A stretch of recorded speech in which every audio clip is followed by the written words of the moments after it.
అందరికీ నమస్కారం. Welcome to Padma's organic garden.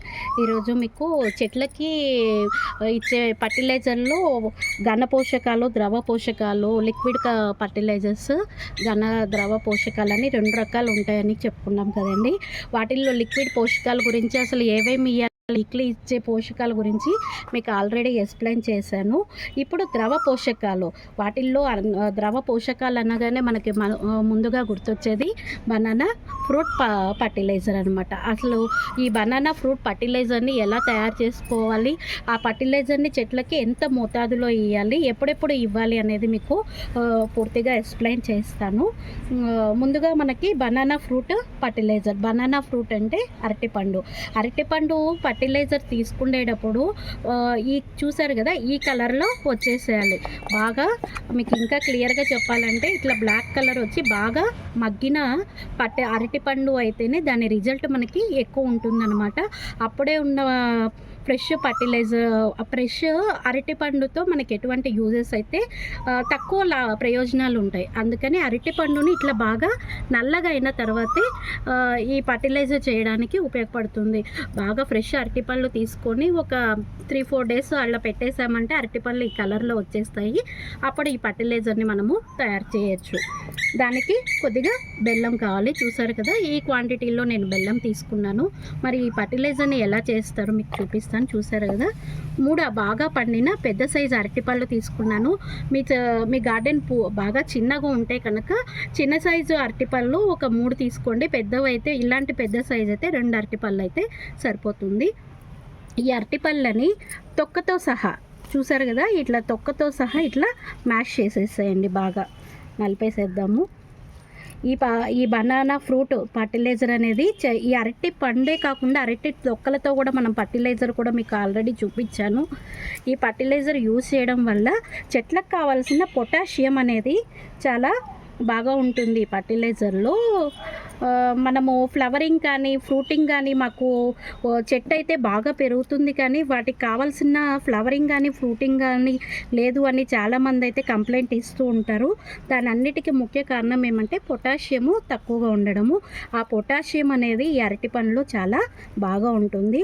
అంతేకాకుండా ఈ సమ్మర్లో మనము ఆవు పేడ చెట్లకి చాలా మంచిది కదా, కానీ ఆవు పేడని మనము ఈ సమ్మర్లో ఇవ్వకూడదనమాట. అది వేడి చేస్తుంది, ఇది చెట్లకి చలవ కూడా చేస్తుంది. కాబట్టి ఈ సమ్మర్లో 15 డేస్కి ఒక్కసారి ఈ ఫర్టిలైజరు చెట్లకి చాలా బాగా పనిచేస్తుంది. చూసారు కదా, ఈ విధంగా మనము అరటిపండుని బాగా మ్యాష్ చేసేసేయండి. బాగా ఇట్లా నలపాలి. దీంట్లోకి ఇప్పుడు బెల్లం వేసేద్దాము.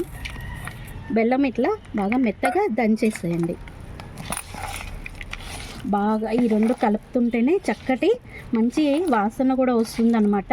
ఈ విధంగా తయారు చేసిన ఈ ఫర్టిలైజర్ని మనము 3 నుంచి 5 రోజుల వరకు పర్మెంటేషన్ చేయాలి. 3 డేస్ నుంచి 5 డేస్ వరకు దీన్నైతే ఫ్రూట్ పర్మెంటేషన్ అయితే కంపల్సరీ మనం చేయాలి. ఈ అరటిపండు ప్లేస్లో మీరు పప్పాయి పండు కూడా వాడుకోవచ్చు అనమాట.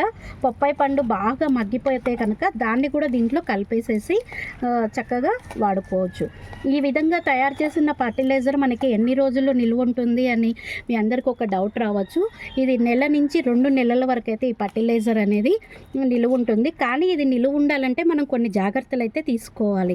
కంపల్సరీ 2 డేస్కి ఒక్కసారి మనము దాన్ని ఇట్లా కలుపుతూ ఉండాలన్నమాట. లేకపోతే దాని మీద బూజు లాంటిది వస్తుందన్నమాట. దీని మీద మూత కూడా మీరు ముయ్యకూడదు. ఒక బట్టతో మొత్తము కవర్ చేసేసేయాలి. చూసారు కదా ఎంత బాగా ఇట్లా ఈ విధంగా ఫర్టిలైజర్ అయితే ఉంటుంది.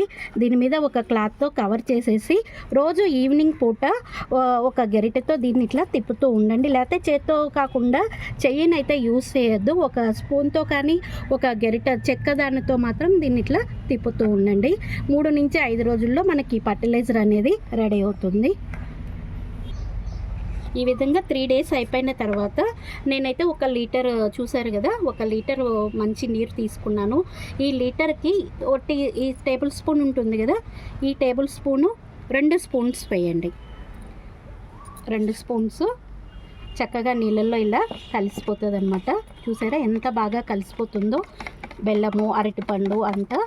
మంచి వాసన కూడా వస్తుంది. ఇది వేయడం వల్ల చెట్లకి చలువ అనేది ఉంటుందన్నమాట. ఈ సమ్మర్లో చెట్లకి ఇది చాలా మంచి ఫర్టిలైజర్గా పనిచేస్తుంది. ఎక్కువ ఫ్లవరింగ్ మొక్కకి మంచి బలాన్ని కూడా ఇస్తుందన్నమాట. ఇప్పుడు దీన్ని మనం చెట్లకి ఎలా ఇవ్వాలో చూద్దాము. ఏ పోషకాలు ఇచ్చినా కూడా అర్లీ మార్నింగ్ ఇవ్వాలని మీకు ఎప్పుడు చెప్తుంటాను. మార్నింగ్ 8 లోపల ఇచ్చేసేయండి. ఈవినింగ్ అయితే 6 తర్వాత ఇవ్వండి. ఎండలో అయితే ఎట్టి పరిస్థితుల్లో పోషకాలు అయితే ఇవ్వకూడదు. మీరు ఏ పాటిలోతో ఇవ్వాలనుకున్నారో మట్టిని ఇలా ఫస్ట్ చూసారు కదా, ఇట్లా మట్టినంతా ఇలా గుళ్ళ చేసినాక చెట్టు మొదల్లో పోసేసేయండి. ఈ ఫర్టిలైజర్ వల్ల ఇంకొక లాభం ఏమి అంటే దీన్ని చెట్టు పైన కూడా ఇట్లా స్ప్రింకిల్ చేయొచ్చు అనమాట. దీనివల్ల ఫ్లవరింగ్ కూడా ఎక్కువ రావడానికి ఛాన్సులు ఉంటుంది. Thank you.